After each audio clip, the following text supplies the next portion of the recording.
നാം വീണ്ടും കേൾക്കാൻ ഇടയായി തീർന്നത് കർത്താവിന്റെ വചനത്തിൽ നേരോടെ നടക്കുന്നവർക്ക് ഒരു നന്മയ്ക്കും മുടക്കം വരുത്താത്തവൻ. യോസേഫിന്റെ ചരിത്രം നമ്മൾ കേട്ടു. യോസേഫ് തന്റെ ജീവിതത്തിൽ വലിയൊരു വാഗ്ദത്തം കിട്ടിയവനാണ്, ആലോചന കിട്ടിയവനാണ്. സഹോദരന്മാര്, മാതാപിതാക്കള് ഇവരൊക്കെയും തന്റെ മുമ്പിൽ നമസ്കരിക്കുന്ന ഒരവസരം ഉണ്ടാകുമെന്ന് യോസേഫ് ആലോചന പ്രാപിച്ചവനാണ്. അന്ന് മുതൽ ദൈവത്തിന്റെ ആത്മാവ് അവന്റെ മേലുണ്ട്. ഈ ആത്മാവ് അവനിൽ നിന്ന് വിട്ടുപോയിട്ടില്ല. ഈ ആത്മാവിനെ ഒന്ന് അകറ്റിക്കളയാനായിട്ട് ശത്രു പുറകെ നടക്കുകയാണ്. ശത്രുവിന്റെ ഒറ്റ ലക്ഷ്യം ഇത്രയേ ഉള്ളൂ: വാക്ക് പറഞ്ഞവൻ ഇവനിൽ നിന്നും മാറണം. എന്ത് വാക്ക് പറഞ്ഞവൻ? സഹോദരന്മാരും മാതാപിതാക്കളും ഇവനെ നമസ്കരിക്കത്തക്കവണ്ണം, ഇവന്റെ മുമ്പിൽ വീണ് നമസ്കരിക്കത്തക്കവണ്ണം ഇവൻ ഒരു സ്ഥാനത്തെത്തും എന്ന് വാക്ക് പറഞ്ഞവനുണ്ട്. ആ പറഞ്ഞവൻ മാറണം. അതുകൊണ്ടാണ് വചനം പറയുന്നത്, അരുളി ചെയ്തവനെ നിരസിക്കാതിരിപ്പാൻ സൂക്ഷിച്ചു കൊള്ളും. അരുളി ചെയ്തിട്ടുണ്ടവർ. അരുളി ചെയ്തവനെ നിരസിക്കുന്നത് എങ്ങനെയാണ്? എപ്പോഴും അരുളി ചെയ്തവനെ സ്തുതിച്ചുകൊണ്ടിരിക്കണോ? അതല്ല. അരുളി ചെയ്തവനെ നിരസിക്കാൻ വഴി കൊണ്ടുവരും ശത്രു. ഇന്ന് പുതിയൊരു രൂപത്തിലാണ്. പോത്തിഫറിന്റെ ഭാര്യയിലാണ് വന്നിരിക്കുന്ന ആള്. അവനെ ആകർഷിച്ച് ഇന്ന് ഇതിൽ വീണാൽ, ആ തെറ്റിൽ വീണാൽ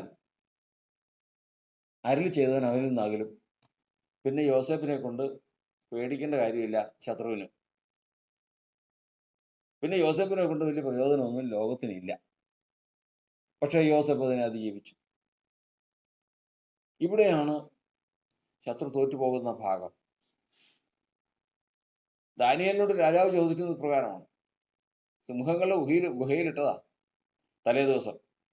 പിറ്റേ ദിവസം വന്ന് ചോദിക്കുകയാണ്, ദാനിയേലെ, അത്യുന്നതനായ ദൈവത്തിന്റെ ദാസനായ ദാനിയേലെ, നീ ഇടപെടാതെ സേവിച്ചു വരുന്ന ദൈവം സിംഹങ്ങളുടെ വായിൽ നിന്ന് നിന്നെ രക്ഷിപ്പാൻ തക്കണം പ്രാപ്തനായോ എന്ന് ചോദിക്കുകയാണ്. ദുഃഖശബ്ദത്തോട്. സിംഹം തിന്നിട്ടുണ്ടാവും എന്നാ വിചാരിച്ച്. ആ ഭാഗത്ത് നിന്ന്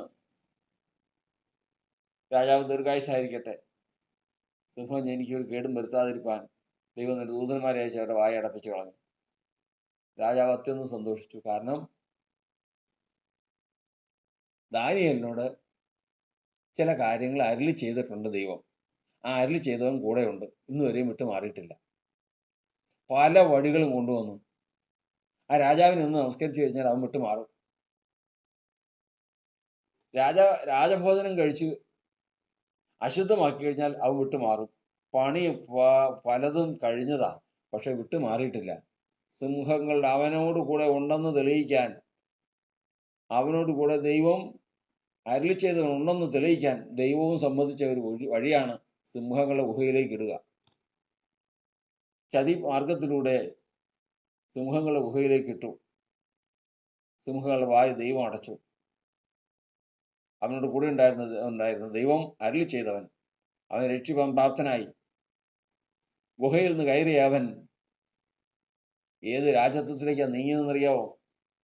അരുളി ചെയ്തവൻ വെറുതെ പറയുകയില്ല. അരുളി ചെയ്തവൻ. ഒറ്റ കാര്യം മാത്രം, അരുളി ചെയ്തവനെ നിരസിക്കാതിരുന്നാൽ മാത്രം, വേറൊന്നും വേണ്ട. ഇന്ന് ദൈവസന്നിധിയിൽ ഈ ശബ്ദം കേൾക്കുന്ന എല്ലാവരും ദൈവത്തിന്റെ വാഗ്ദത്തം കേട്ടവരാണ്, ആലോചന പ്രാപിച്ചവരാണ്. എന്നാൽ ഒരു കാര്യം കൂടി നമ്മൾ ഓർത്തുകൊള്ളണം.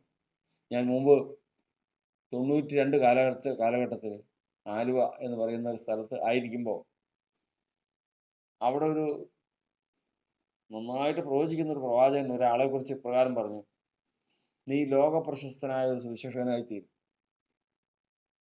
ലോകം മുഴുവൻ അറിയപ്പെടുന്ന ഒരു സുവിശേഷകനായി തീരുമെന്ന് അവനോട് പറഞ്ഞു. നാളുകൾക്ക് ശേഷം ഞാൻ അദ്ദേഹത്തെക്കുറിച്ച് അന്വേഷിച്ചുകൊണ്ടിരുന്നു. അദ്ദേഹം ഒരു മദ്യഷാപ്പിൽ ഒരു സപ്ലയറായിട്ട് ജോലി ചെയ്യുകയാണെന്ന് അറിയാൻ കഴിഞ്ഞു. എന്ത് സംഭവിച്ചു? എന്ത് സംഭവിച്ചു? നമുക്കറിയില്ല.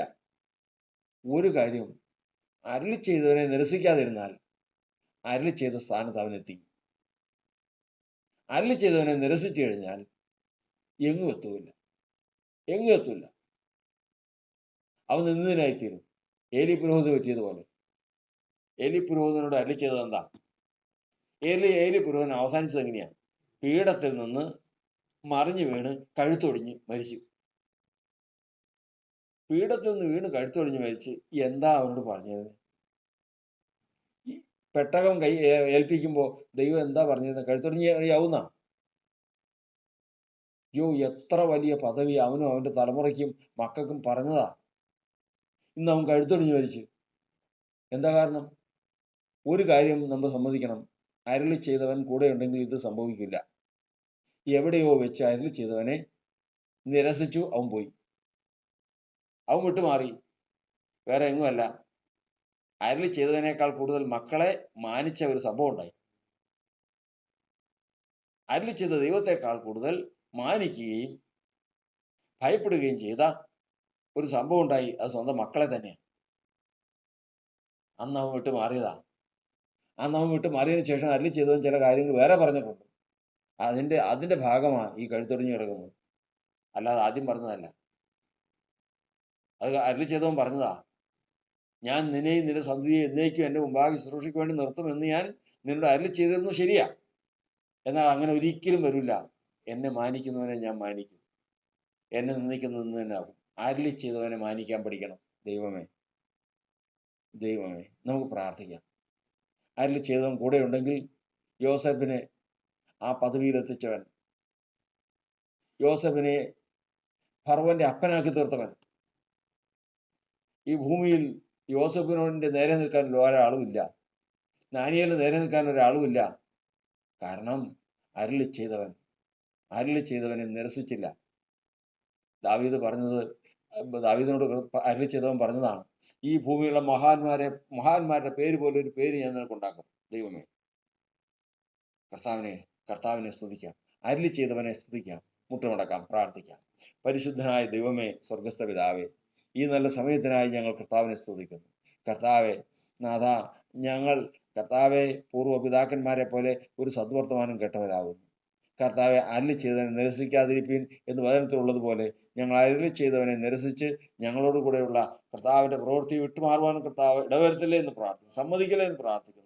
ഞങ്ങളുടെ കുറ്റങ്ങളും കുറവുകളൊന്നും എൻ്റെ കർത്താവ് കണക്കിടല്ലേ. കർത്താവെ, ഇന്ന് ഈ ശബ്ദം കേൾക്കുകയും ഈ ശുശ്രൂഷയിൽ പങ്കെടുക്കുകയും ഈ ആരാധനയിൽ പങ്കെടുക്കുകയും ചെയ്യുന്ന ഞങ്ങൾക്കെല്ലാവർക്കും കർത്താവെ, അരുളി ചെയ്തവൻ വിട്ടുമാറാതെ എന്നേക്കും കൂടി ഇരിക്കേണ്ടതിന് വേണ്ടി, കർത്താവ് അരുളി ചെയ്ത സ്ഥാനത്ത് ഞങ്ങളെ എത്തിക്കേണ്ടതിന് വേണ്ടി, ഞങ്ങളെ കുറവുകളും കുറ്റങ്ങളും ഒക്കെ ക്ഷമിച്ച് ഞങ്ങളെ കർത്താവിൻ്റെ കൃപയിൽ ഉയർത്തേണ്ടതിന് വേണ്ടി, സംരക്ഷിക്കേണ്ടതിന് വേണ്ടി നാഥ ഞങ്ങൾ പ്രാർത്ഥിക്കുന്നു. പിന്നെ മുഖത്തോട് പോരാകട്ടെ. സ്തോത്രം അവസാനമായിട്ട് പോയി.